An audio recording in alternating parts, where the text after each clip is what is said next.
Check.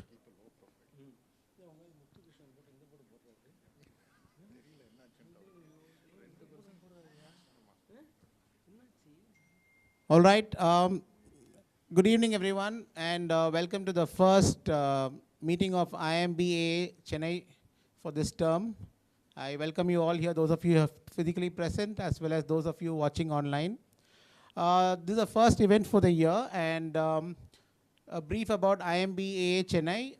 So the current office bearers are myself, Mervin, Shrikant, Brinda, and Ravindran here. We look forward to, hosting more events throughout the year and engaging all of us.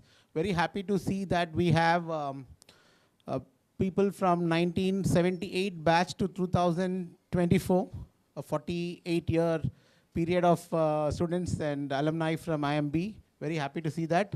So the first event of the year is Decoding the Union Budget 2024, and we are very happy that two of our distinguished alumni, Mr. Janakiraman from the PGP 95 batch and Mr. Muthuraman from the PGP 96 batch have agreed to, discuss that and maybe clarify some of the doubts that we had. A brief introduction about both of them. Mr. Janakiraman is the Vice President and Portfolio Manager from Franklin Templeton, India. He is a graduate of Government College of Technology, Coimbatore, a CFA charter holder, and a very own alum from the 1995 batch. And Mr. Muthuraman, he is a co-founder of Riverbridge. He worked with CRISIL for many years, and he also revived Swarajya magazine. He is from a graduate of College of Engineering, Guindy, and our 1996 IIMB batch. Over to you, sirs, and please help us decode this budget. Thank you. Let's have a round of applause. Thanks, Maban. Warm welcome to all of you, and especially the senior gentleman from the 78 batch. Welcome, sir. Yeah, okay. The way I have structured this session is like this. We'll try not to put Janki on the mat too often. But I'll ask Janki for his top 3 hits and misses of this budget. I'll share mine as well. And then we have divided into 3 segments. First segment on direct taxes. And then we can have some Q&A as well. The second session on the macro, which is the fiscal deficit and revenue and allocations, etc. Again, we can break off for the Q&A there. The third session is on what more could have been done in this budget, his thoughts and my thoughts as well. So that's how we have scheduled. Want to keep it as much interactive as possible. So we will break off our Q&A after each of these sessions. So over the next 45 to 60 minutes, we will try to cover these 3. Janki, your top 3 hits and misses of this budget. But before that, a qualifier also. See, you can see the budget from multiple perspectives. So you can see the budget from multiple perspectives, and the view that you get from one perspective need not be the same as one you get from the other. So for example, I look at the budget more from an investor's perspective. That need not be the same as, let's say, one which a development economist may have. So do keep that in mind. So having made that qualifier, I think the top 3 positives from the budget, one is fiscal prudence.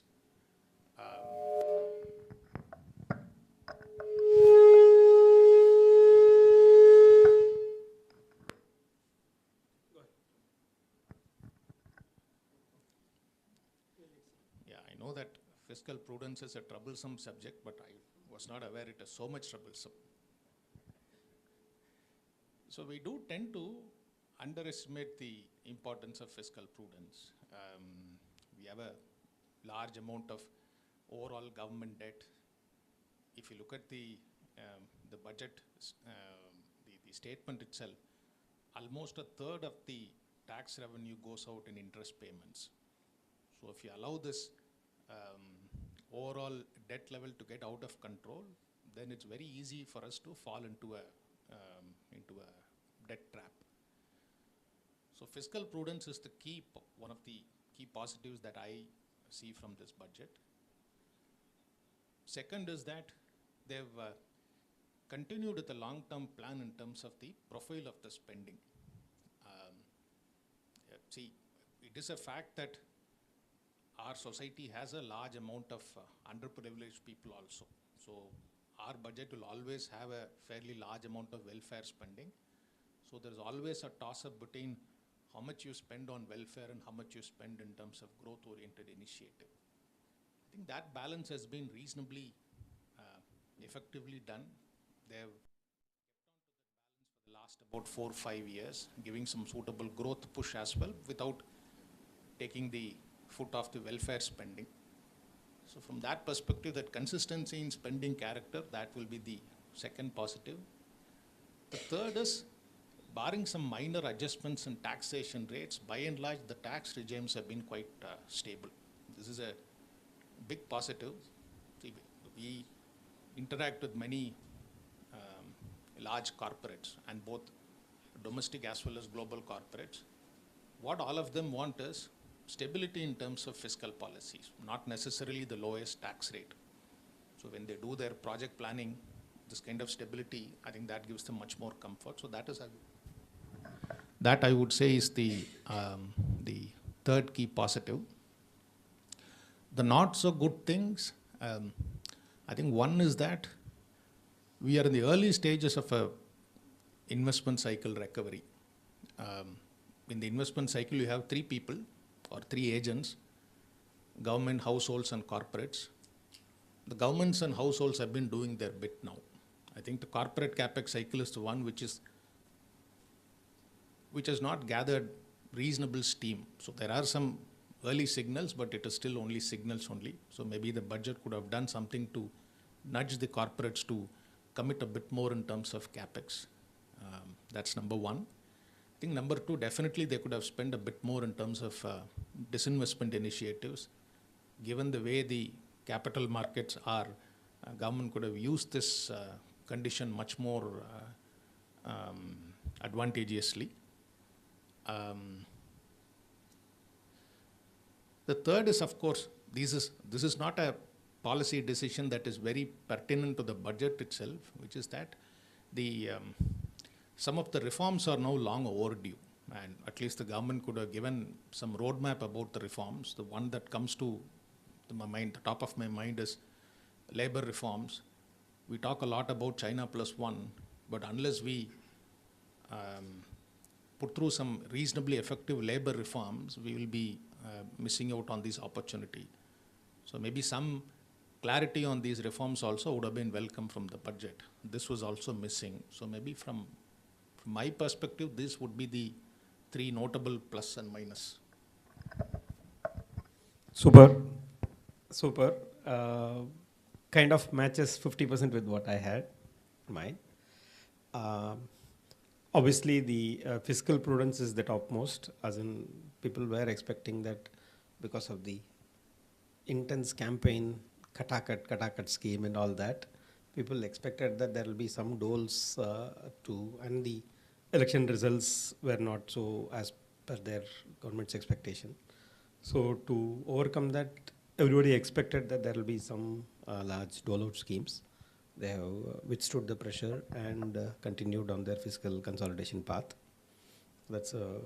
And on top of it, there are no hidden liabilities, off-balance sheet liabilities, etc. The budget document has become a lot more cleaner. So what you see is what you get today. So that's a clear positive in my mind. The second is the famous number, 11,11,111 crores of capex budget. As in India is largely underinvested in capex, and continued investment in that is needed for a long time to come. like Janki said, balancing between welfare and capex. Government has taken a decent measure. They have given, including grant in aid towards capex, it is 15 lakh crores. That's a reasonable number for the size of our economy, and hopefully it will have its own spin-off effects. Yes, the on the capex, private sector is yet to come to terms on that. It's largely the government spending, but there's one recent survey by, I think in Business India, one of those magazines. They did a survey of top 3,200 listed companies, and the cumulative capex that they did in 2022 to 24 has gone up from 5 trillion to 8 trillion. So that's a 60% jump. Yes, early shoots, 8 trillion is small compared to the overall size of the economy, but still the direction is positive on that. So that is the second positive. The third one, the government has clearly recognized the problem of formal jobs. Whether the measures that they have taken, whether these are the most efficient ways, that is PF abatement and internship offer, whether these are the ways in which whether this will be the effective or not remains to be seen. But it is a clear recognition that we need to, as we move towards a middle income country, more and more people have to move away from agriculture into formal jobs, non-agricultural jobs. And so these are fiscal measures backing that transition. A lot more need to be done in my view, but at least this is a clear recognition that it's an important priority for the government. So these are the three positives. My top negative, as in misses in this budget, is disinvestment has been put on a back burner. Disinvestment should not be seen as a managing your fiscal deficit by selling a family wares, family silver. It should be a policy decision. Government, as in many times you have heard the PM saying that government has no business to be in business, but they continue to be so in several of them. And there is just no activity, no mention about it at all. We are seeing some news about IDBI disinvestment picking up pace now, but no one else. Okay, so that is a clear miss in my mind, because it involves spending certain political capital, and can be done only in the first few years of the government. By third, fourth year and fifth year, already they are in the next government election pressure, and any talk of disinvestment would mean that a government is selling family silver. There will be a lot of opposition. So when you don't need to spend so much political capital, taking such decisions are a lot more easier. They've missed that bus this time. Hopefully, being a short-term budget, we will expect that next year that will happen. The second important miss is there is no need to tinker with these taxes in small ways here and there and create so much angst. Particularly, a lot of people say that the middle class people have been squeezed, the salaries class people have been squeezed, taking away this indexation, etc., and justifying that as an unwanted controversy. It is not going to add much to the overall thing, particularly when you have announced that in 6 months you are going to have a complete revamp of the direct tax code.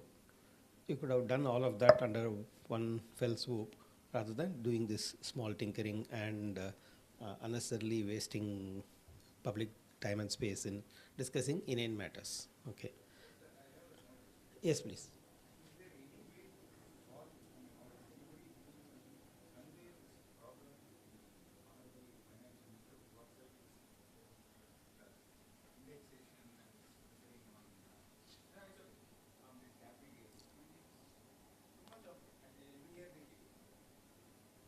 Is there any way that someone can convey? I mean, like Amphi or one of these fund houses.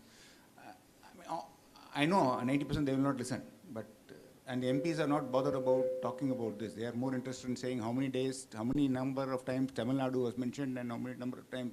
So, what is the ultimate way out for a middle class person? I mean, especially like a lot of us who depend on these sort of savings and so on. I mean. And that tinkering, and every year you have to rebalance your investment strategies and so on. I mean, And especially that indexation thing. I mean, is there some way we can communicate? I mean, I Yeah, don't sir, know. I'm sure enough messages have gone, both in public, Messages have gone, but they have in public, in completely private. defended One more channel is not going to dent that impression much. But my hope is that the direct tax code cleanup that she has promised in 6 months' time will hopefully address all of it, bring certain sense of stable tax over a longer period of time, so that you don't need to rebalance your investment strategy every 6 months, every year. So hopefully the direct tax code will have the answer to your question, is what my view is. Some representations have been made. I'm sure enough representations have been made, and but I think the government has taken a stance that it is not a revenue realization measure. It is to achieve parity across One more income multiplication class. is not going to simplify. You see, I mean, she says she has simplified, but basically what I have to do, take a number and multiply it and divide it by some two numbers. That's Yeah. the only simplification that has happened in indexation. So there is no need for, I agree with you, I think there was no need to do the tinkering when the direct tax code reform is promised in 6 months' time. The third is what Janik also said, there is no big bang reform initiative at all initiated in this. Again, like I said, the political capital need not be spent if you do it in the early part of this thing, so one budget is missed. You have only two more options now. There was landmark, as in the sense, this government had done, for example, an Ayushman Bharat was announced like that, covering 50 crore people under health insurance, or any of those other schemes, your Awas Yojana or LPG scheme and things like that. So some big bang which affects large number of people, that kind of reform is missing. I would have, besides the labor reform, I would have seen government having a fiscal elbow room today to have a large budget towards police reform, towards judicial reforms, towards primary education reforms. I think everybody knows these are day-to-day problems lived by large section of people. So could have bitten bullet on any of these or all of these. That's clearly a missed opportunity. Those are the three hits and misses for me. But, sir, having said that, even from a investor perspective, see, fact is that over the last 4 or 5 years, returns to capital has been much better than returns to labor. So, and we also have a situation where the consumption demand is a bit on the weaker side. So, if you look at the tweak in the capital gains, especially on the equity side, that roughly yields about 30,000 crores. And by and large, the 30,000 crore is the additional tax relief that goes to the salaried people. That reduction or the savings of 17,500 that she spoke about, that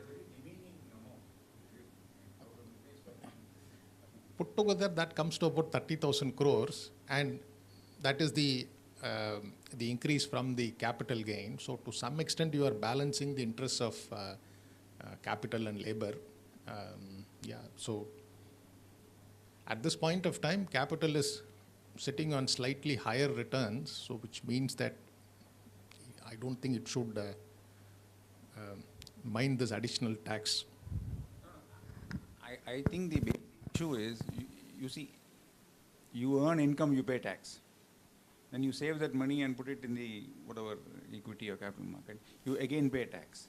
And then you get dividend, you again pay tax. I mean, I'm sure they're all aware of all these things. I mean, you can't punish a man for the same crime 2-3 times. The same thing is happening here.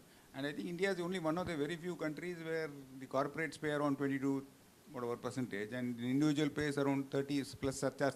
This 12.5 is a number, but if you take that surcharge plus education, it's a fairly significant number. So, and there's no social security for senior citizens. So people, so I mean, they keep talking about the middle class, but I think if they antagonize the middle class like this for one more time, I'm sure the government will fail. But the problem is we don't have an alternative also. I mean that's a bit political. Yeah. Always keeps repeating.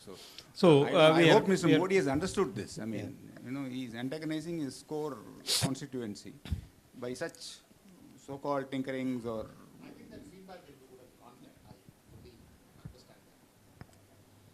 Yeah, sir, some of these points are covered in the direct tax questions as well, if you can allow us to get on to the first session.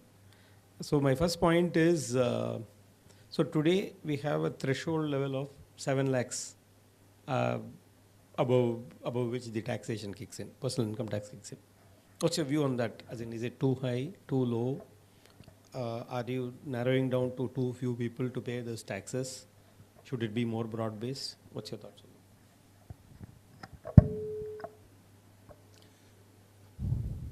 See, the way I approach this question is to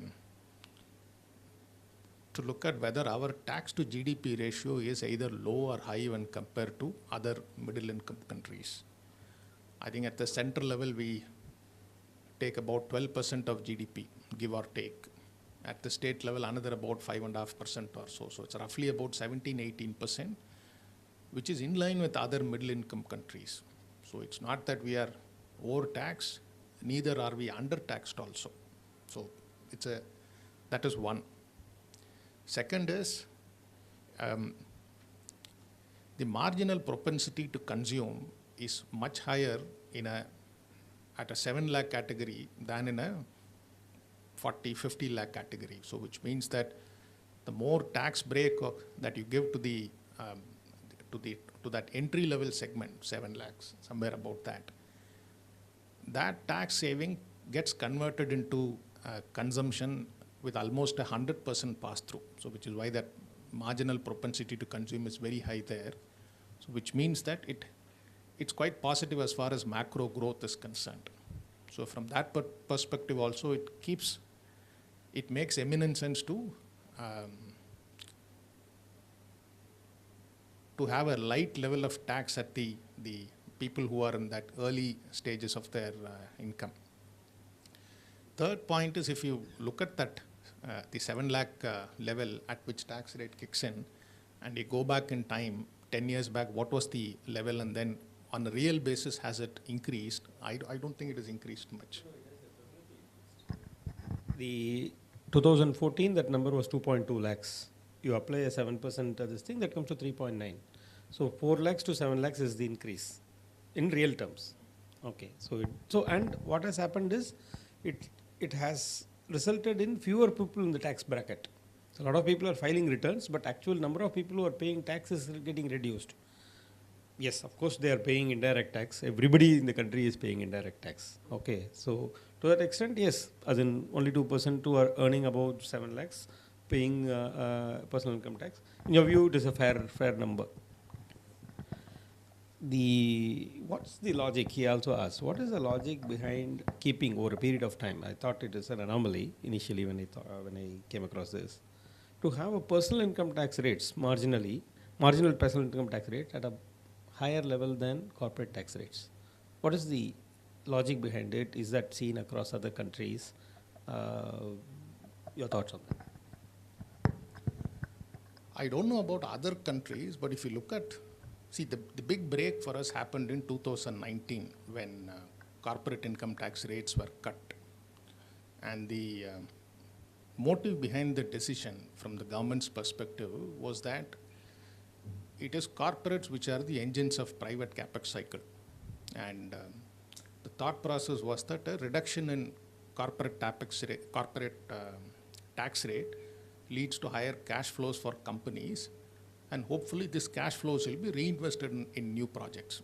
So the capex cycle will take momentum, and that will give growth to the economy. So it was a bit like a Laffer curve kind of a gamble. You reduce the tax rate, and then because of better growth, you will still get a reasonably good growth in terms of absolute tax collection. Unfortunately, before this experiment could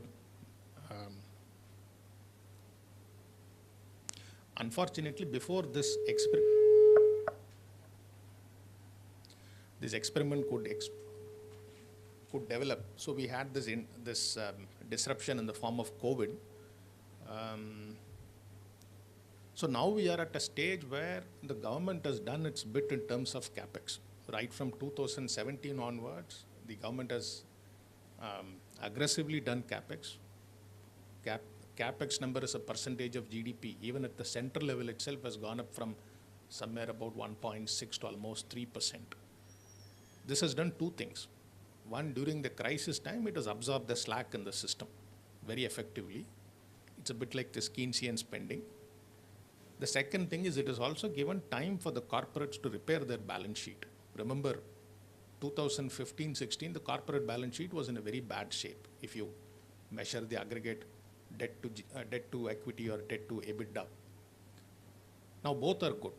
So government has absorbed the slack, economy is back on even keel, number one. Number two, corporate balance sheet is in a very good condition. So now is the time where that lower tax rate for corporate should start to deliver the intended benefit. And that is why I also mentioned that perhaps some nudge from the government also in this budget could have helped. Because the government is unlikely to do more in terms of capex from current levels. Capex as a percentage of GDP more or less will be now in line with GDP. I don't think it's going to see further increase from current levels. So now it's the baton has to be taken up by the corporates. The tax rate should help them. I think it is a gamble which is worth taking.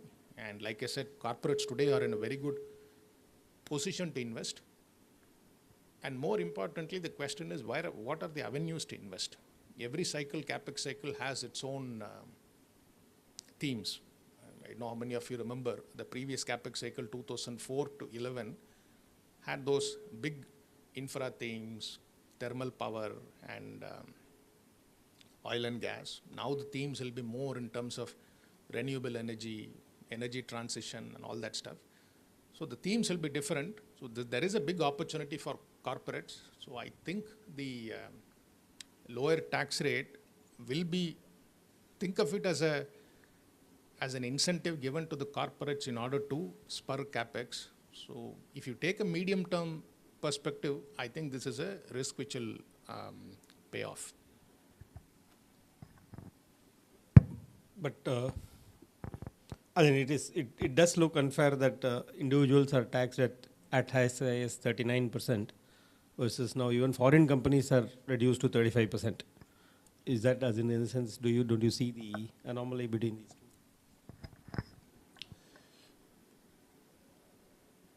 Without getting into specifics, I think even in some of the Western countries, the effective tax rate paid by the corporates is on the lower side.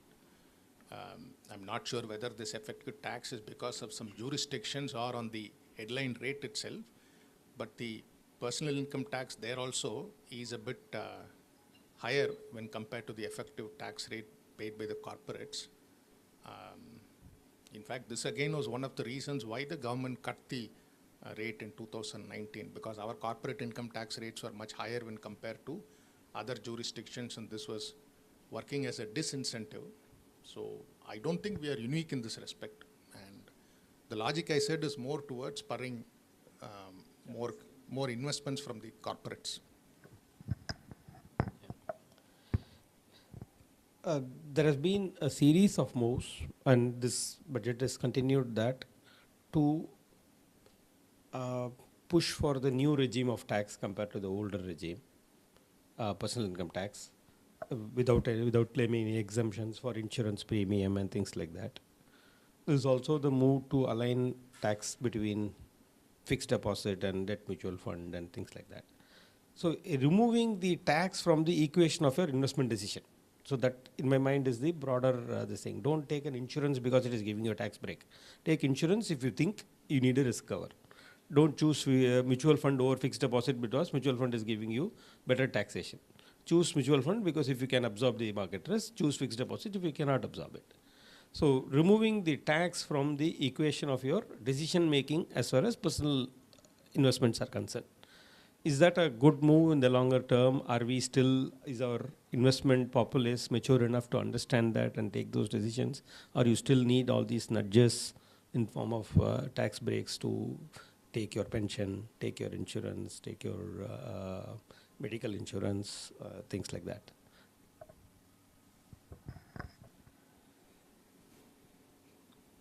I would think so.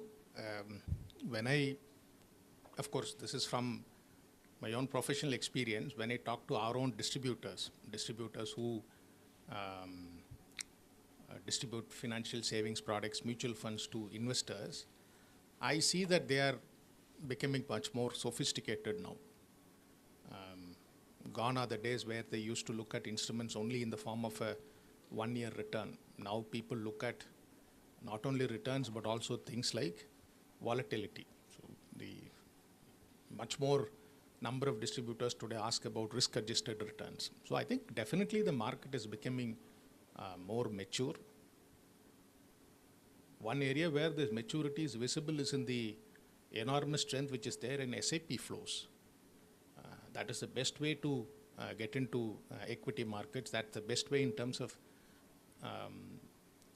optimizing the risk in equities, and the retail investors have caught on to that brilliantly. And so definitely the market is now getting more mature, so which means that separating the investment decision from the tax incentives, will it lead to a more optimal decision from the citizen's perspective? I would say yes, number one.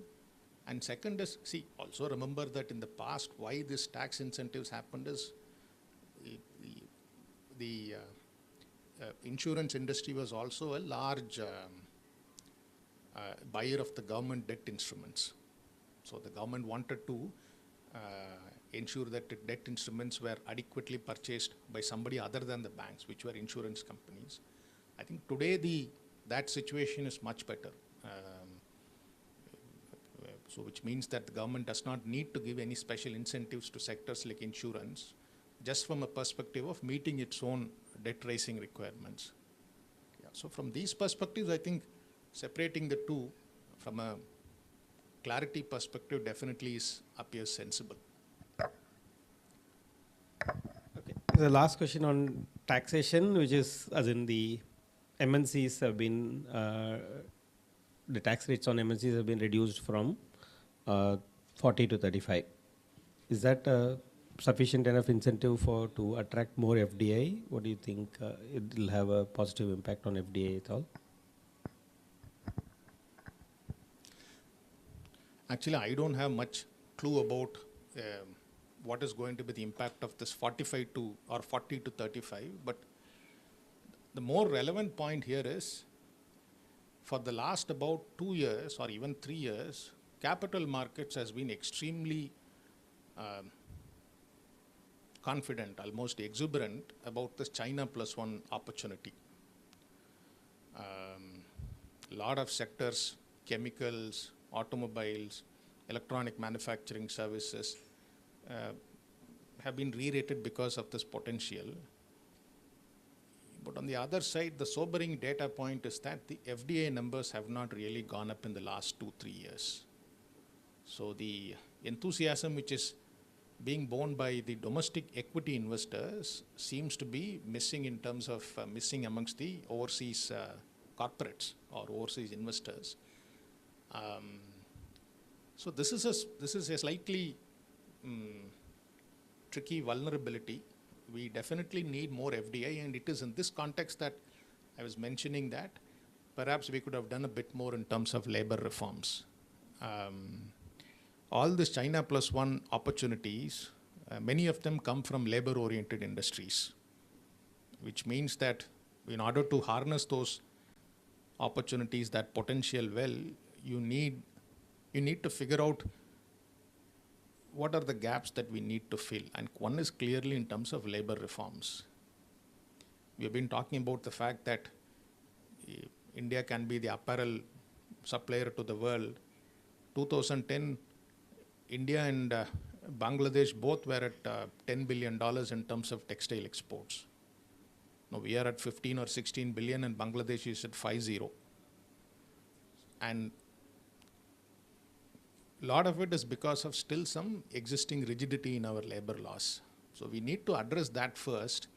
That will mean that then you will get much better shot in terms of this China plus one opportunities. And sorry, I digress from that question. Yeah, but this is one area where I think we should have done a bit more. Sure. We'll we'll open up for Q&A on the taxation part, then we'll go to the macro and fiscal parts. Any questions, people?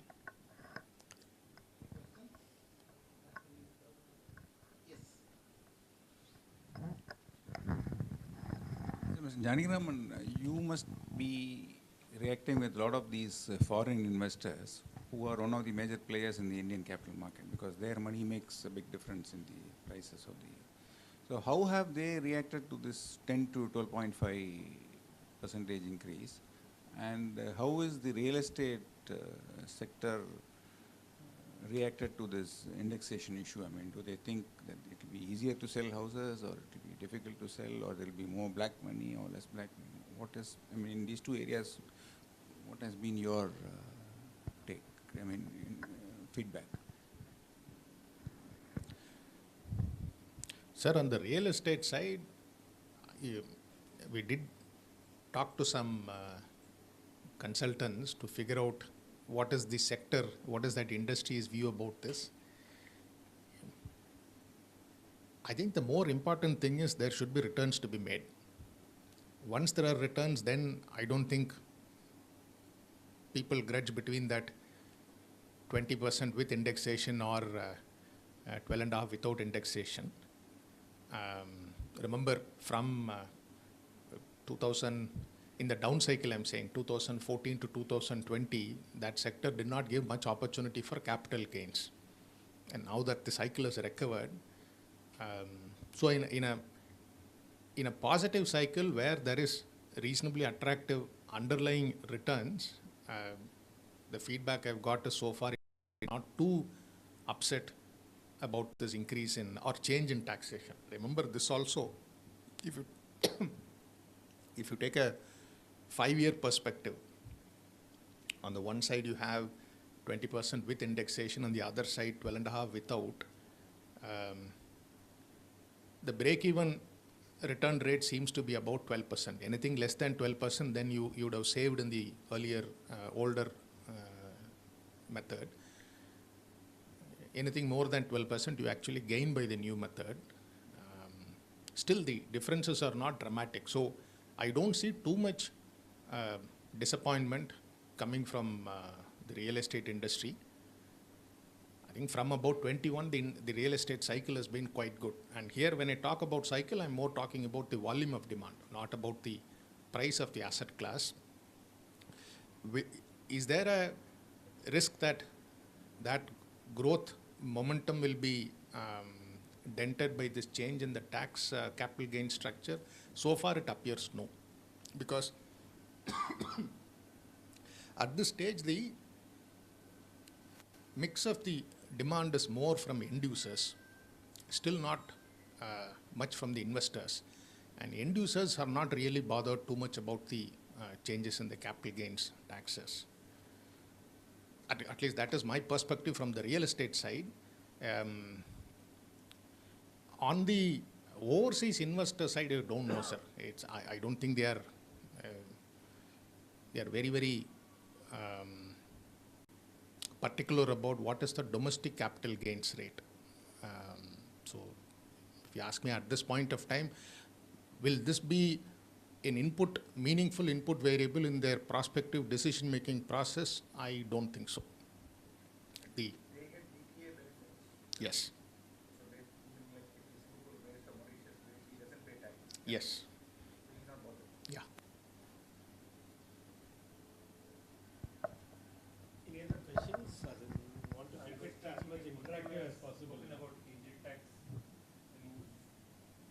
and the effect on startups. Manish, that should be very positive. So this is another factor which is going to sustain this growth momentum. If you look at the number of startups that get funded every year, that get registered every year in the registrar of companies, I think that number has been growing at a very, very decent clip. So from that, my takeaway is that there is now good availability of risk capital.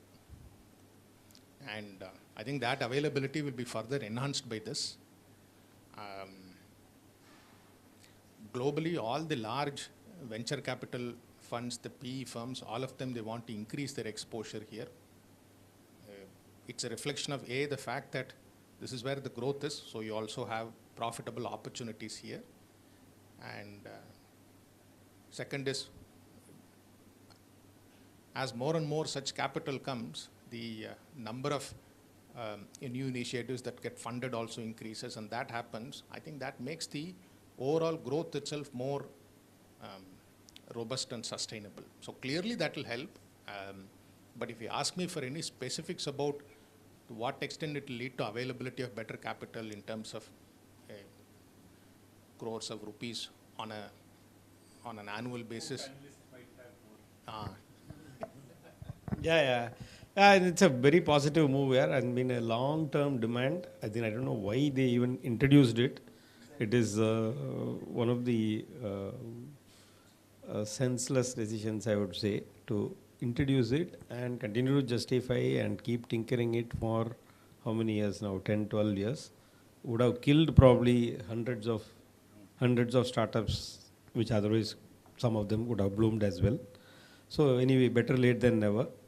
And so definitely a welcome move to abolish angel tax for all class of investors. Okay. Any other questions? So you spoke about the increasing tax to GDP ratio and also that personal income tax has now overtaken the corporation tax, that is the tax paid by corporates. But the personal income tax comes from just 2% of the population. So 2% of the population is paying more taxes than all the companies put together. So what would you like to see the government do to increase the tax base so that the next increase in the tax to GDP ratio doesn't have to come from indirect taxes, which affects the entire population, and also doesn't have to come from the same 2%? What would you like to see the government do to widen the tax base and hence increase the tax to GDP ratio?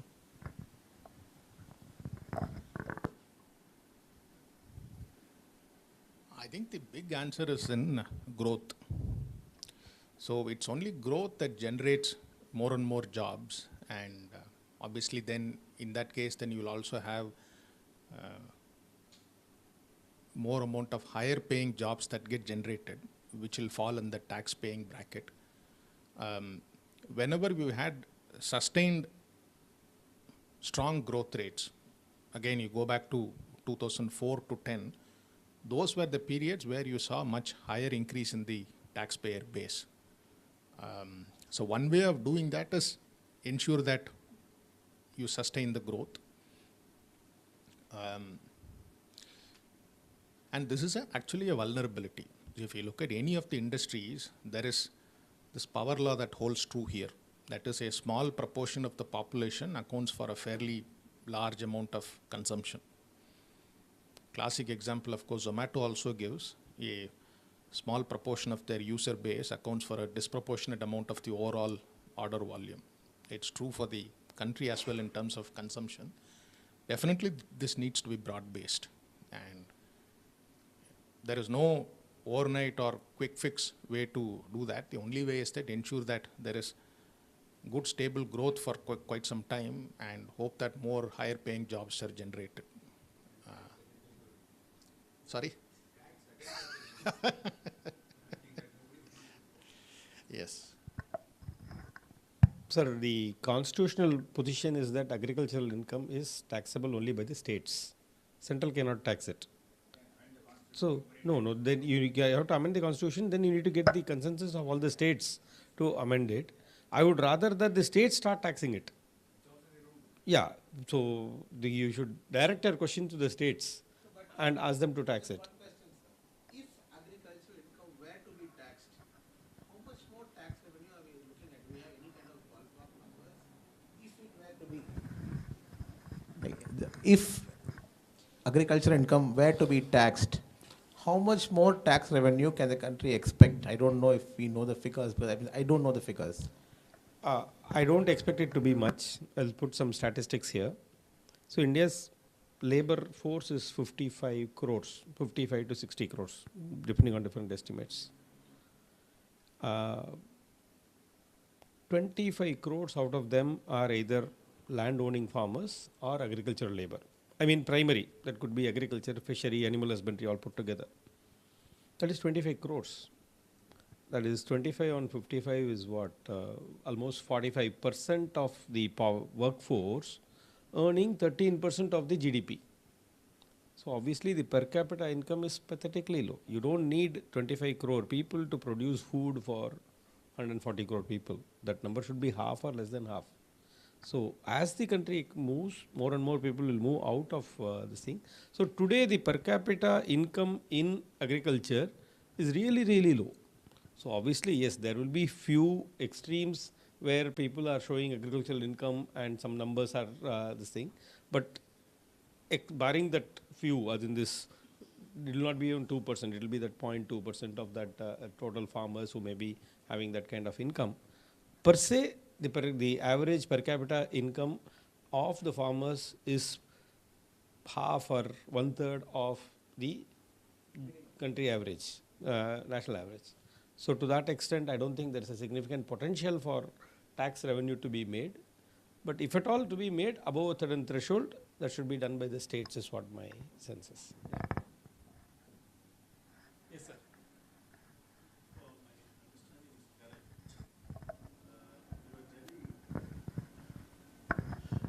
When you are discussing about real estate sector and capital gains tax, you said we are in the positive phase of cycle, and I don't think it will pinch the investors, right? And on the same analogy, you are also saying our startup numbers are growing, and availability of risk investment is also growing. Why to remove angel tax? It is also to do with lots of procedural friction.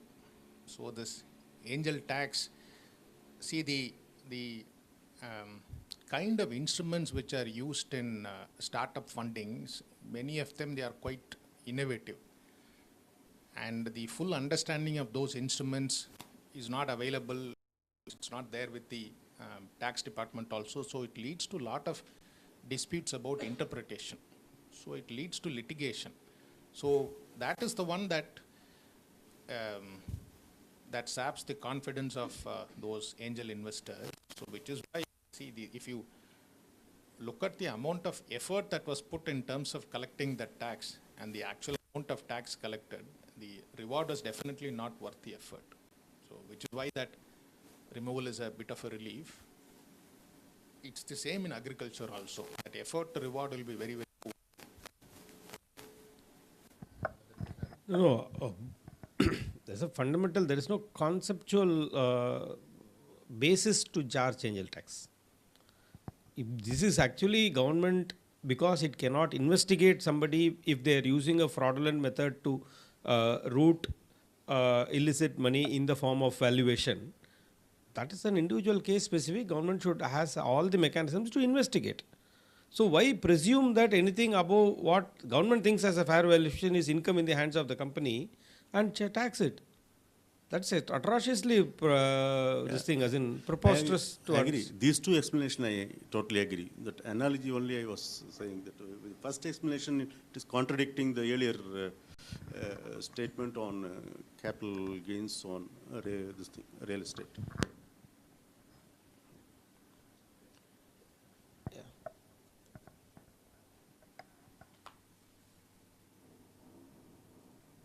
So, Janakiraman, you were talking about labor reforms, right?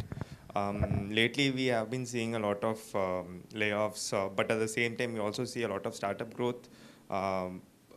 Is there a net gain or loss that we see in terms of job growth? And at the same time, what is the level of labor reforms that we are expecting? Like, what would be the direction that we are looking at? Because we do see a lot of liquidity in the labor market as of now. At the same time, we see like there's a lot of jobless growth. So what would be the expectations in terms of the labor reform?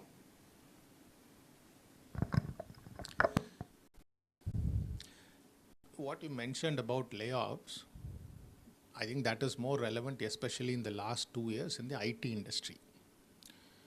What I meant about labor reforms is more in the manufacturing, in the semi-skilled category.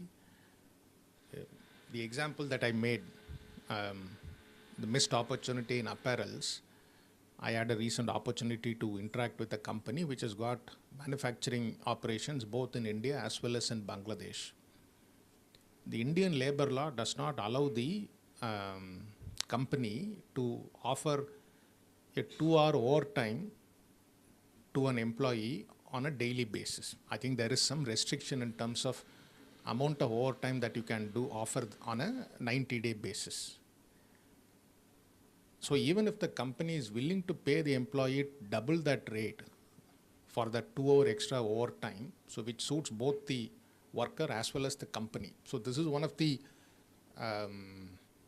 big advantages that Western companies find in Bangladesh, and which is also, it suits the workers also.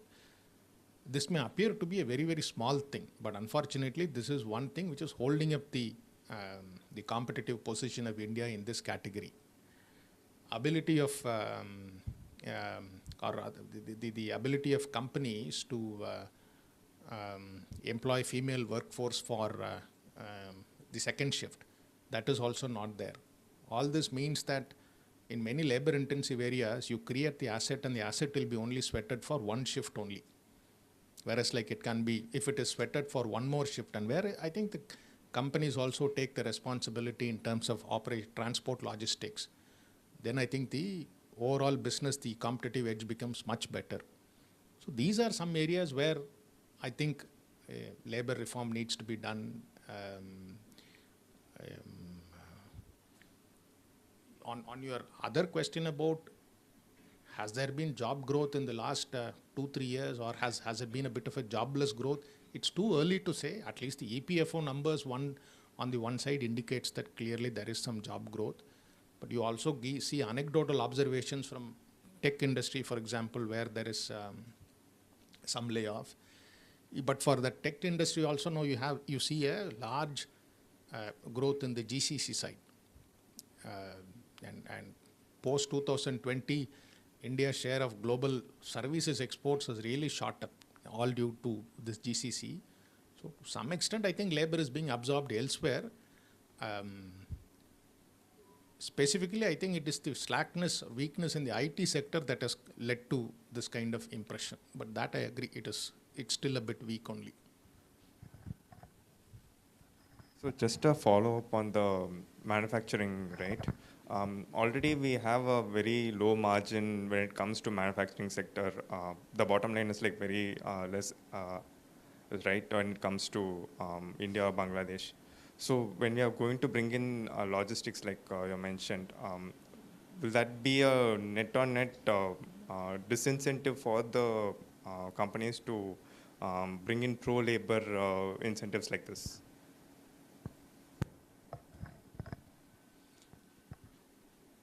I mean, at least the companies think so. If you look at some of so you have two different models. You have one model in South which some companies offer, where they offer a hostel kind of facility to workers. So that is one kind of cost. The other model is that you don't offer an integrated hostel model, but you offer some logistic support.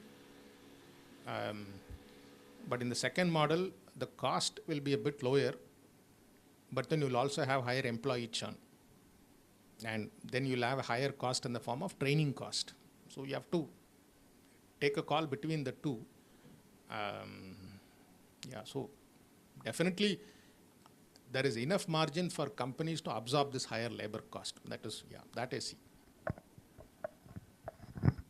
We'll move to the second session, which is on the macroeconomic part.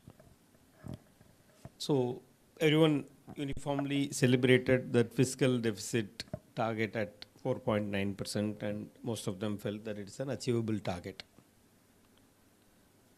At the same time, the government's economic survey projections also, as in the FY25 projections, growth projections are lower than 24, 8.2 versus 7. is it at all necessary to go through this fiscal consolidation path now? Could they not have been a little more liberal and spend a bit more and aspire to have a 8% growth than tighten your belt a little too soon? What's your thought?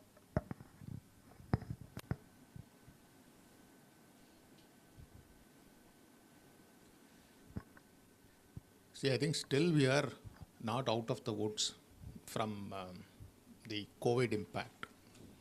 So if you look at things like debt to GDP, the amount of tax revenues that interest absorbs, all these are still higher than what was there pre-COVID.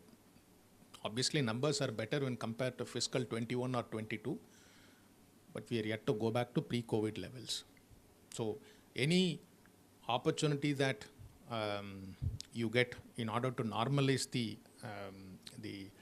debt to GDP numbers or to bring in more comfort on that interest as a percentage of GDP, I think the government should take. The reason is that then you have some dry powder to face some other crisis. Given the geopolitics that is there on the horizon, clearly you will have more crises over the next 5 years.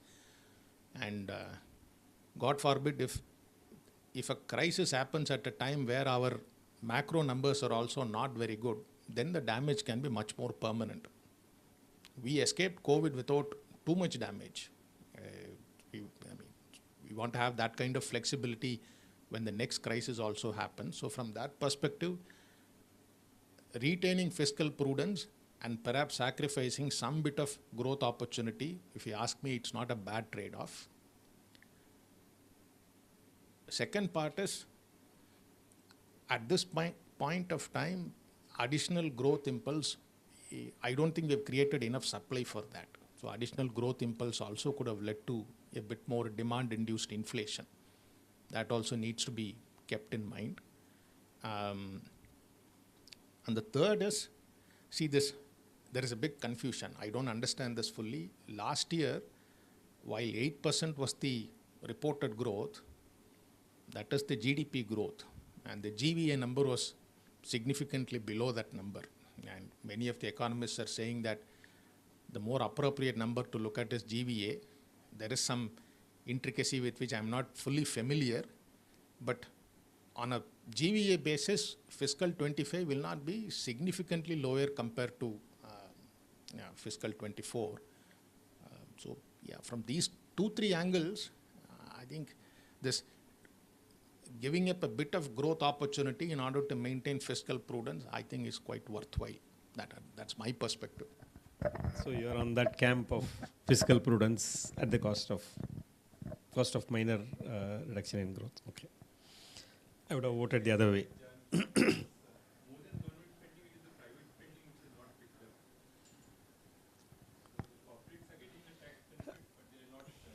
Their profits.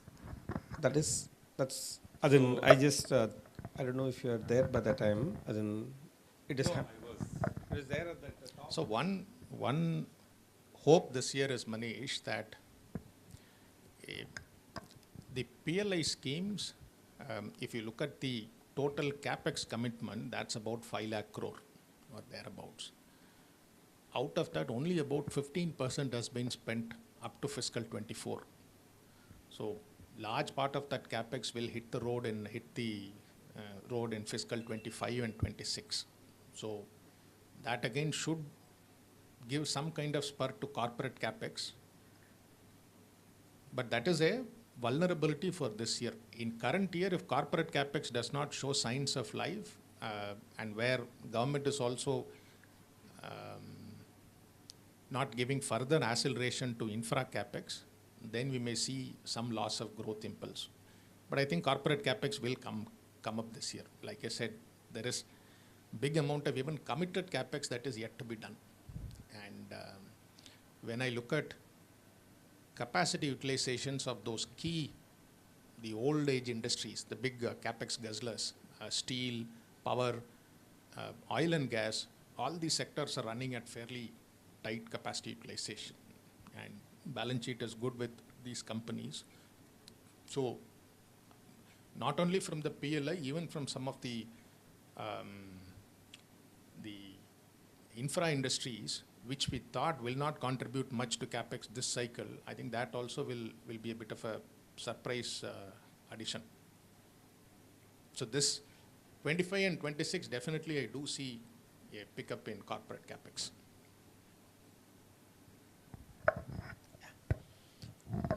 Okay, so the next question is, do you subscribe to the view that the growth has been, post-COVID recovery has been a K-shaped recovery, a set of affluent segments growing at a much faster pace, accounting for the 7% or 8.2%, whatever, versus there is a acute distress in the rural areas and the lower income areas? Is that anecdotally or in your analysis, do you observe this? And does the budget does enough to address this concern if it is true? One thing I'm reasonably certain that this has become a very, very popular thesis in capital markets. In stock market now, this affluent consumption is a big investment theme itself. So this again comes back to the question that Srikanth was asking, that how can you widen the base? And I think that will only happen after some consistent growth phase. This is also one of the reasons why the government decided to, on the one hand, give some tax relief to the salaried class, but at the same time put some more tax in terms of capital gains. So you remember the bulk of the capital gains, it accrues to the top 2 to 3% of the society. So which means that that income, I mean, there is enough economic and political rationale to actually tax that a bit higher and then give that benefit to the salaried class, so that, and it serves two purposes. One is to some extent it redresses that imbalance, and the second is it also gives a spur to consumption, which we definitely can do with at this point of time. Has the budget done enough? See, also keep in mind that you don't want to tinker with tax rates too much. So you want to have a reasonably stable tax regime. So that is a bit of constraint that a good FM has, and I think she has worked well within those constraints. How to come out of this? When when I look at those longer term growth projections that my team members have, so in my business we build one very fancy thing called the discounted cash flow model for all businesses in order to value a business. So for that you have to make some assumption up to 2040 how this business will do. Whereas like in reality, we really don't have much clue about how the business will do even for the next 1 year.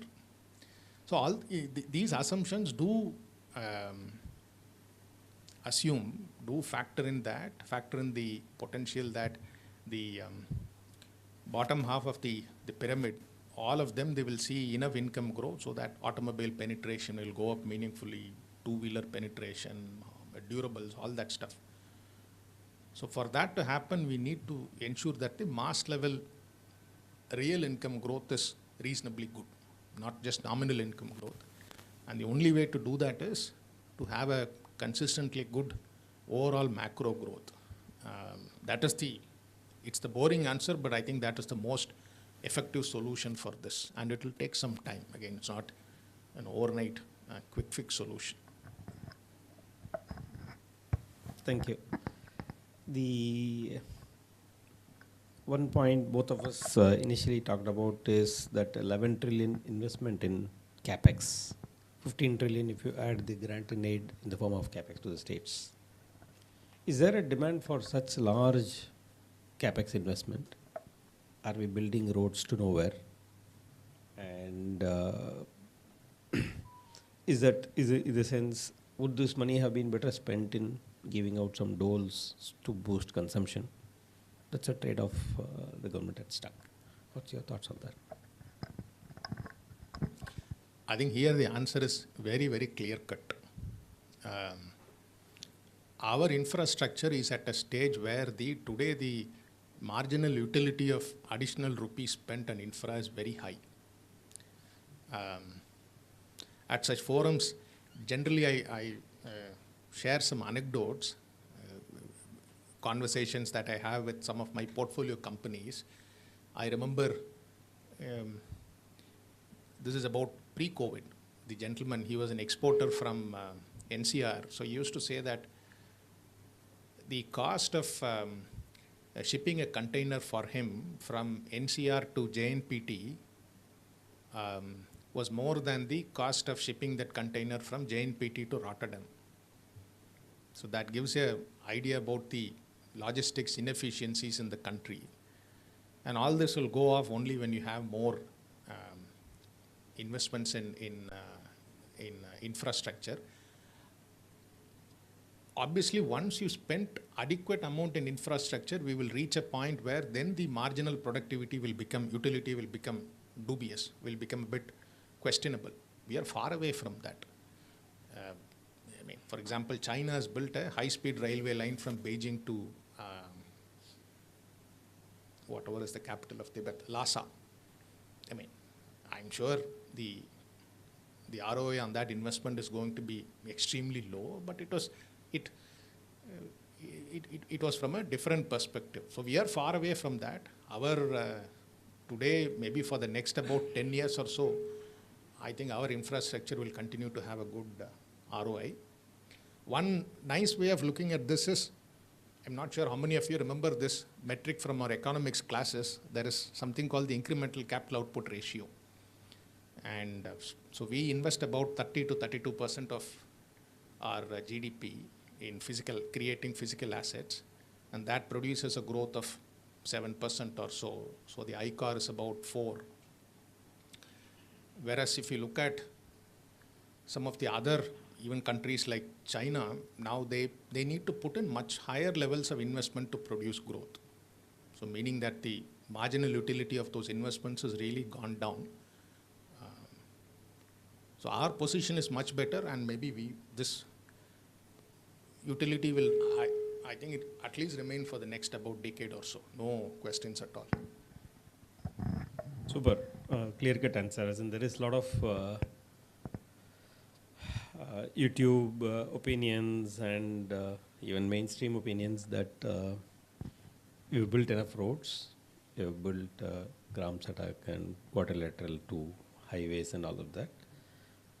This dedicated freight corridor or high-speed rails, etc., are luxury for a country where a quarter of the population is still living hand to mouth or even less than that. Thanks for that clear answer. The next question I had is on what's the view on the efforts that the government has taken towards jobs and skilling? Will giving interns, as in abating the interns cost, will it enthuse corporates to hire interns of such a large number? 1 crore is something that they have said. Similarly, taking care of their PF payments for 3 months, 6 months, 1 year, 4 years, is that enough motivation for corporates to hire more people? Is that the direction in which the government investment should go? What are your thoughts on that? It's a risk worth taking, I would put it that way. Fact of the matter is, I'm sure all of us are familiar with this word VUCA. And now for most of the businesses, demand has become very unpredictable. Now that being the case, if you have a high fixed cost in terms of a workforce, then how do you handle that unpredictable demand is a big challenge. Which is why we need some degree of labor reforms which will help the companies to manage this demand volatility, which is now much, much higher when compared to the previous decades. So for that ability to manage that demand volatility, I think we need a bit more labor reforms, which is why I mentioned initially that that is an opportunity that has been missed out this time. This is one reason why today, if you look at most of the even large companies, established companies, and I ask this question to whichever company I meet as an investor, what is your total workforce? If the total workforce is 1,000, hardly about 200 will be on the rolls. The balance 800 will be from this temp staffing companies. And all that is because of this fixed cost nature of this workforce. And I mean, I'm not talking about hire and fire kind of an approach, but a bit more flexibility in terms of managing demand cycles. I think that is what businesses also require now.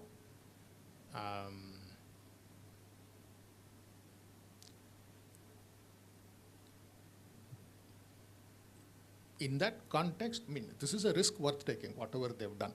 And clearly, skilling is one area where you have a large amount of workforce in that age group of 15 to 25, or not 15, sorry, 18 to or 20 to 25, which is available, but then with not a good level of skill. Yeah, so I think this is a risk which is worth taking, I would say. Super. So I have one question there. See, what I understood was they're going to either reimburse or reduce that EPF portion in a way to help companies hire more. Or see, what I've seen, at least in some of my clients, is there was always this DST system, dual system of training since 2016, where they were incentivizing you to hire interns, and they were giving you, I think, roughly 5,000 rupees per person per month. From 16 till now, only now I've seen some of my clients utilizing that scheme. Okay, so that has not really pushed. It's already a scheme that has been in existence with some similar kind of an aspect. And those companies are doing it at very, very large companies which are having, hiring 200, 300. Let's say I have a client who has 20,000 employees. He's taken 300 on this DST scheme. This is very similar, but I'm not seeing this having such a meaningful impact in, making people or making them hire more. The reason being, when I ask them, like, why don't you hire? Because it's a direct thing. You look at versus having your fully paid workforce versus this, it's a direct arbitrage of sorts. They are very hesitating only because they don't know about how much they need to do or how much they need to invest right now, or how many people they need to hire. So they're worried more about that than this. So in my experience, at least in the last 1 year or so, this scheme did not make a huge impact in the way they change their hiring, or it did not make a company hiring X hire X plus 20%. It was X plus 1% or 0.5%, not a big impact. That's how I was thinking that, I don't know, it didn't make an impact earlier. Why should it make an impact now? That too, when you reimburse EPFO for 3,000 bucks for 2 years, something, I'm not very sure how it may make an impact. Yeah, but like Janki put, it's a risk worth taking. The risk may bear out, may not bear out. There is no downside. If too many people are not hired, the government is not going to pay out as much money. So not much money is at stake for the government, but yes, opportunity loss of not getting that many people in a formal employment is high in the long term. Yeah.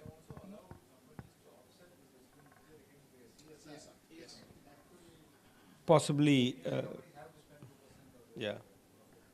That's a very nice nudge. Yeah. The next one is on the PLI scheme. We spoke, just to put some numbers. On auto sector alone, the allocation increased from 640 crores last year to 3,000 plus crores this year. Is the PLI scheme working? And are we doing too little, or is it adequate? I think there is one poster child of the PLI scheme which all of us are now celebrating, which is the electronics, the mobile phone business. But we can do much more than that. And again, labor reforms are required there. Good logistics are required there. Remember, all this China plus one opportunities, they're all well integrated, embedded with the global supply chain, which means that logistics requirements are extremely tight. Dixon has a plant in Tirupati, and which is linked to either the Chennai port or the Krishnapatnam port. So the moment they fill up the container, it needs to reach the port and then quickly go past customs, get into the ship. They don't have much time, and they miss the ship, and then the whole schedule goes for a toss. So clearly, these logistics investments are working. Some of the PLA schemes are definitely working. We need to build on that. One area where, and again here, PLI has made a fairly generous commitment, which is in the case of new energy or the energy transition, manufacture of batteries, things like that. There's a huge opportunity here, and this is one area where India is not playing a catch-up game.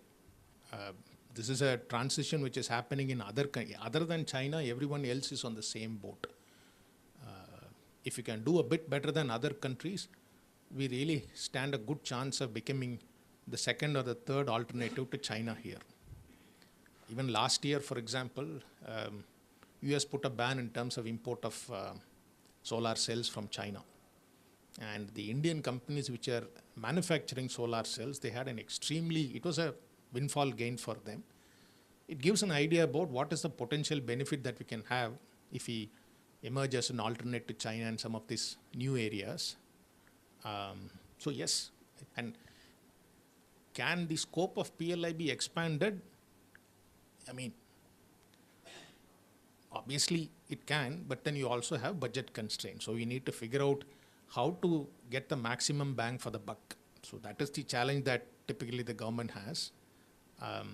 But it's definitely been a good scheme. And like I said, at least in the energy transition, areas like manufacture of batteries, electrolyzers, hydrogen manufacturing, I think the big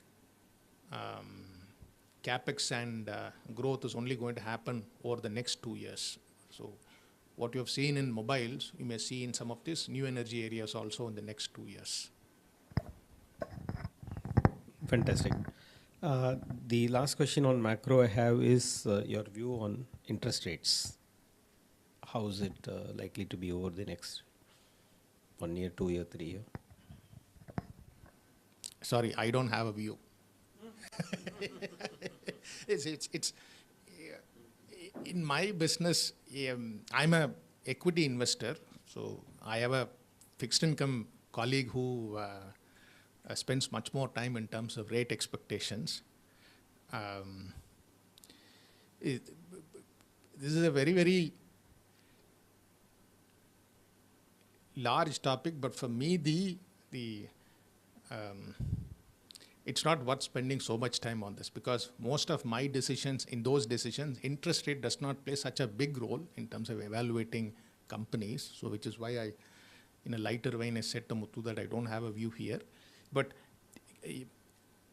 look at it from this way. If inflation continues to be somewhere around that 4 to 5%, and it looks unlikely that consumer price inflation here will go below 4%. If that is the case, you need a real rate of about 1 to 1.5%. So we have a 4.5% CPI. You on top of that, you load about 1 to 1.5% of real rate. Then you get to a risk-free rate of about 6%. And on top of that, if you add some risk premium, then somewhere about 7.5% is what you will get it. You'll get as the likely rate in a the best case scenario. So can rates go, and we are quite now reasonably close to that. So can rates go well below the current levels over the next 2 years or so? I have my doubts. Can it go down by 25 bips or so, 25 maximum 50 bips? Possible, but I don't think it can go beyond that. But again, this is an equity. Can it go up significantly? Is there risks to that? At this point of time, the only trigger that can push up the rates is inflation, because already the real rates are quite reasonable, 1.5%. So real rates going from current levels, very unlikely. So if overall rates have to go up, then inflation needs to go up. What can actually push that inflation? What we saw in 22 was that sharp increase in inflation because of a global geopolitical development. It was the Russia-Ukraine issue that pushed up the inflation significantly high in a short period of time. Domestic inflation does not go up so quickly in such a short period of time. So any unexpected increase in inflation has to be imported, either in the form of a general commodity inflation because of geopolitics, or our macroeconomic numbers getting a bit weaker. So because of that, currency going for a toss, which leads to a more expensive imports. So oil and other imports become more expensive. That may lead to higher inflation. So those are the scenarios which will lead to higher inflation, and then on the back of that, higher interest rates. That by nature is a bit difficult to predict. So at this point of time, if you ask me, is there a possibility of rates going up in the next, at least next 1 year or so? Looks unlikely. Super. Yeah. We'll open up for Q&A on the macro sessions. Please start.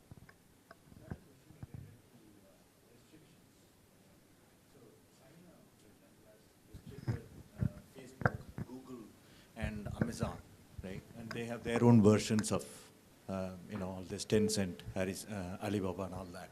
So I wanted to take your views on, should India think about something like that? What are the pros and cons of it? What is your view, especially considering now India is the most populous, and we also probably contribute more to the data flow also, right? What are the pros and cons? What is your view related to that?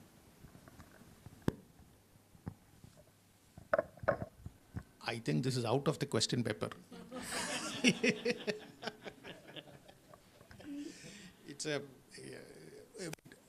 It's a very interesting question, but this requires, it's totally out of my area of competence, and I can definitely answer. Yeah. Definitely, yes. Data localization is a global phenomenon, and India should assert itself to ensure that the data localization happens and data about Indians reside in India. Whether we can create our own Googles and Facebooks and Amazons of the world, I am not very sure we are there, as in the kind of we. Yeah, we are. But that ship has sailed long back. I don't think we can create. See, at the end of the day, we cannot just like that ban the way China is doing it. Ban Facebook, ban Google. We cannot do that.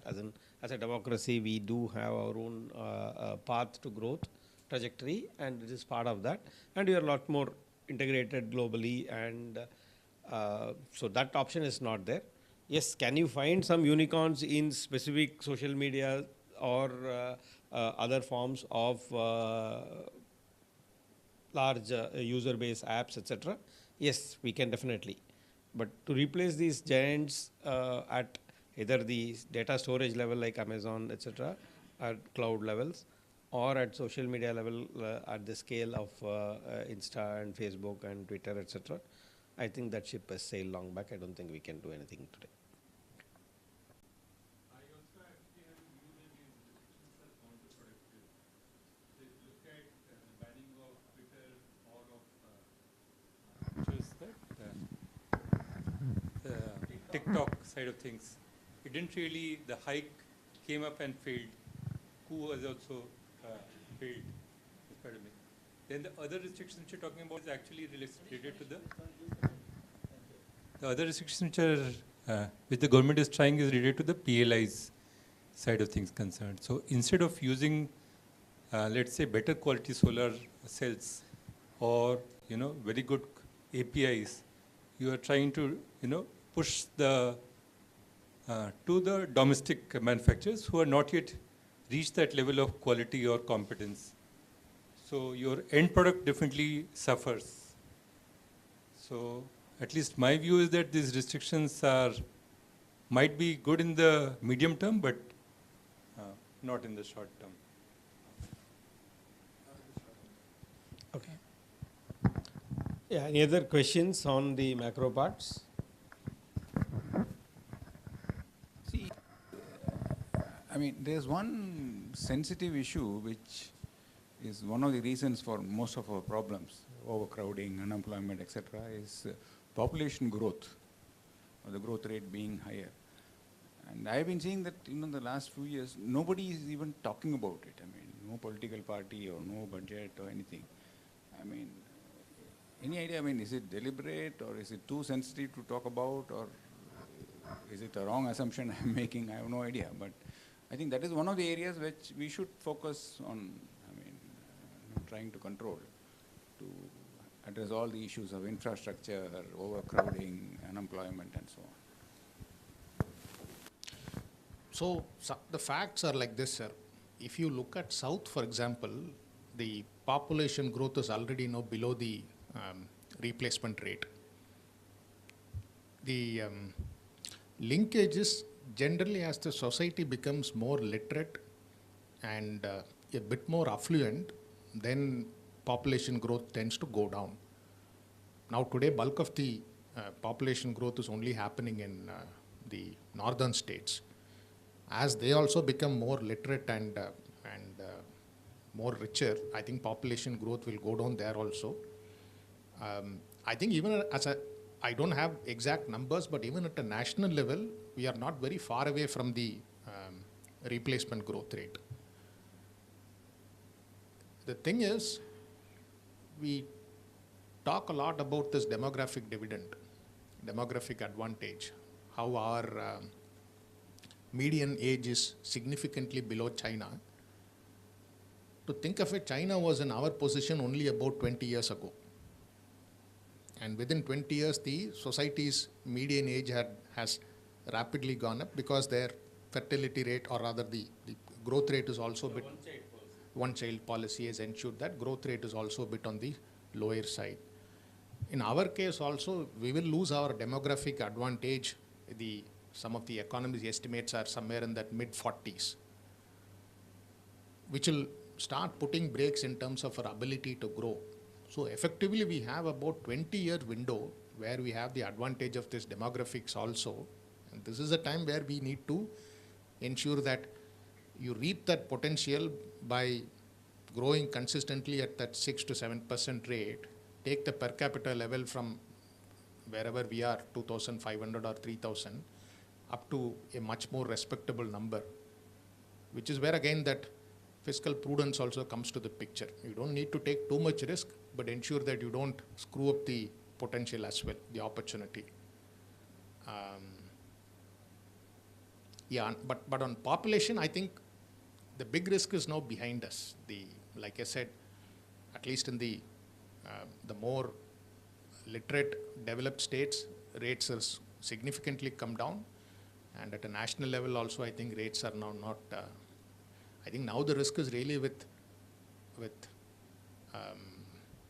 the African countries. That is where I think the population growth is significantly higher and shows no signs of abating. Thanks, Janki. Any other questions? So we spoke a lot about the fiscal prudence.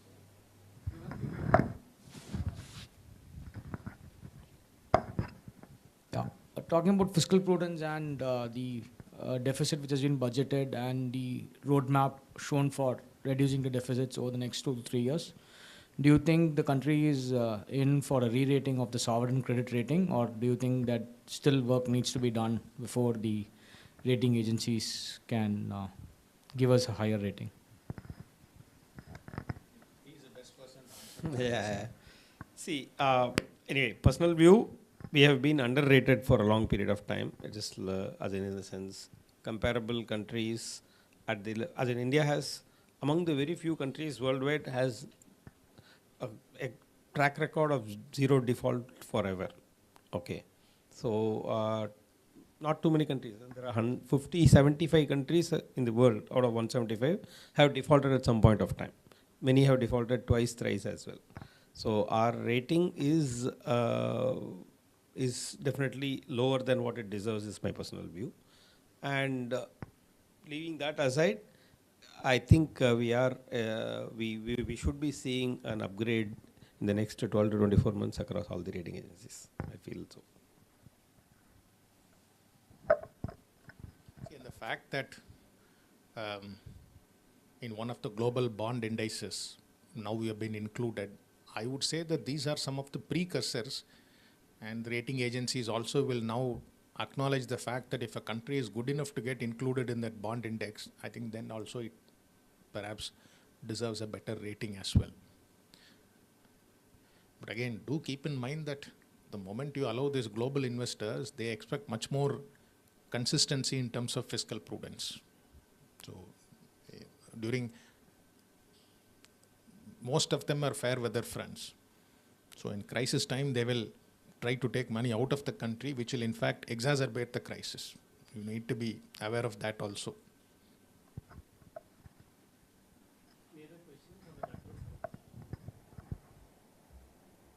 So we are, I think, running ahead of a little short of time. Few specific things that you would have liked to see in this budget, as in, or in the coming budget. Few specific areas that you would like to see. What are the big misses or big opportunities that we should? I mean, like I told, labor reforms, a more sharper policy about disinvestment, and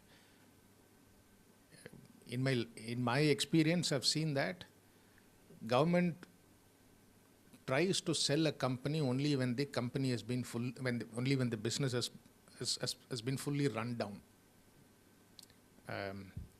We disinvested VSNL after the entire juice was taken out by telecom regulations, or rather liberalizations.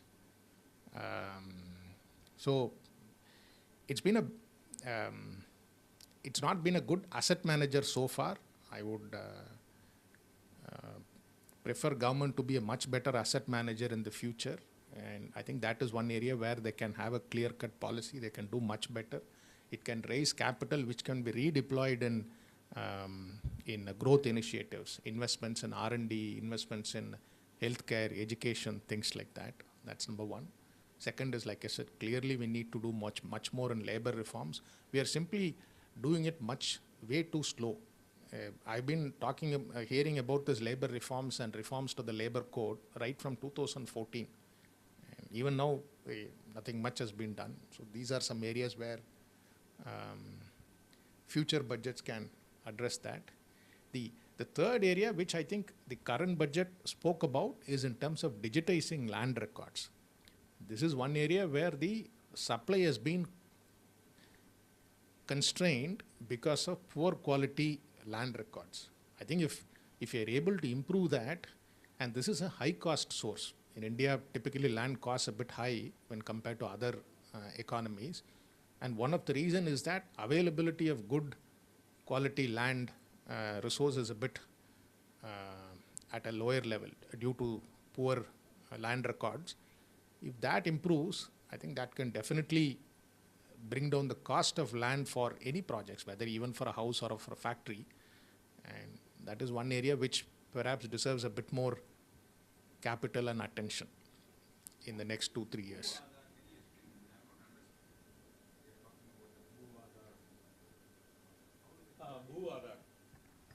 Bhu Aadhaar is supposed to be the way every land parcel to get a unique identification. Sir, survey numbers are, yes, they do have, but it is not standardized. It is not easily accessible. It is not digitized, and not every state. Even now you can go and search. You try to get a guideline value from this thing. It takes a lot of time and effort, and it is not easy. So, lot more standardized land records will make it that much more easier to compare prices, do more transactions, and ensure that the title is original, so that people can buy with that much more confidence, etc., it will spur its own investment.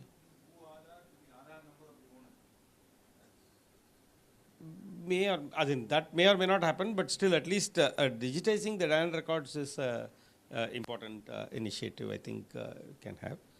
I'll just conclude this with a couple of my own additions. What I, yeah. Question, please.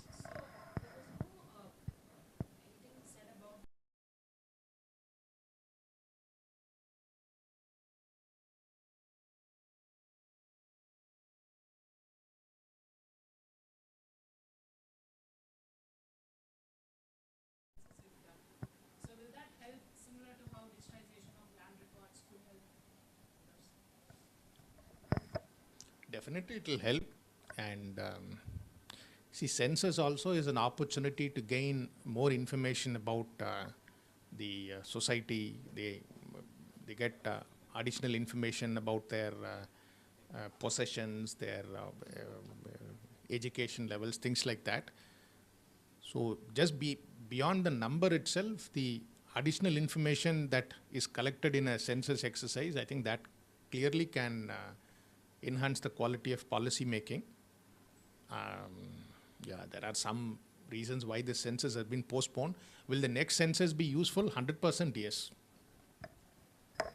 I think one big miss in this government across is easy data availability, whether it is jobs or it is census or few other areas. So census is a much needed and the long delayed data input for several things. I think it will have its own positive externalities on so many other sectors.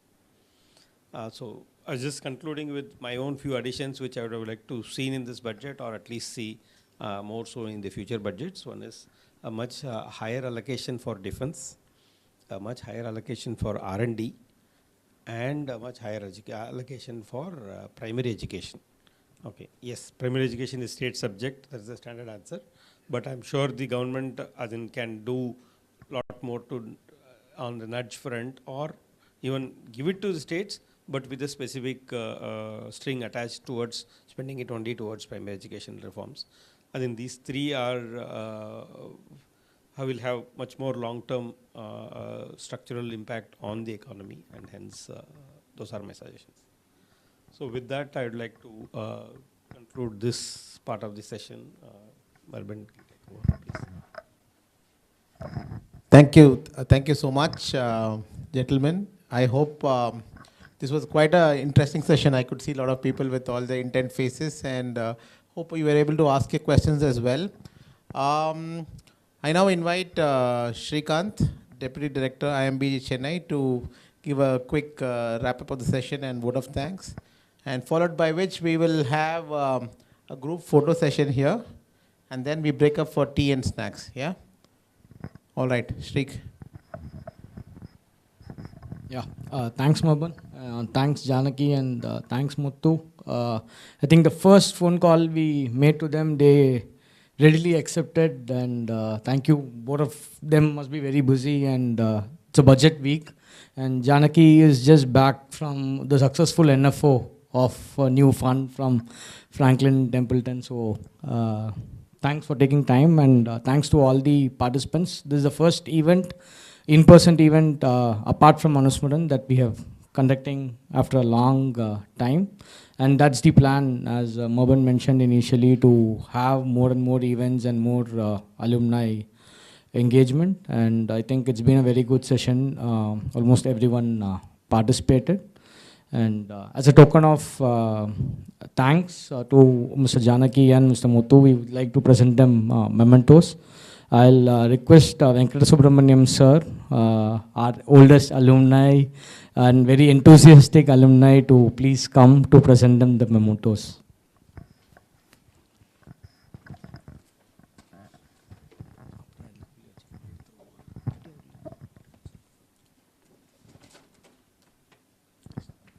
To Mr. Muthuraman.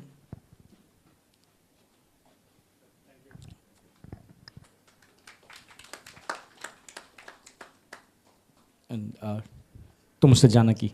Thank you.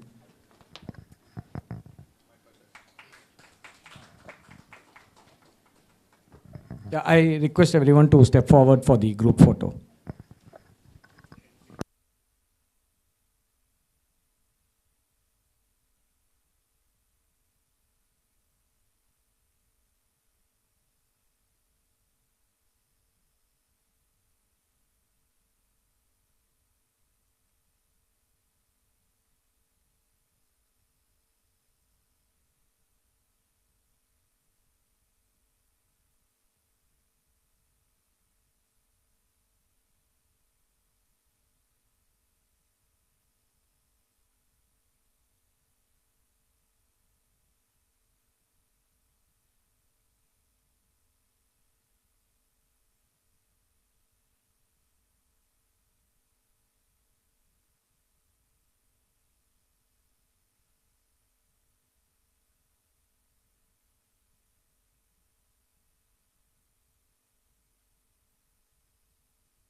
அடுத்துறேன் wireless இல்லை இல்லை live அப்படியே போட்டுருவா. ஆ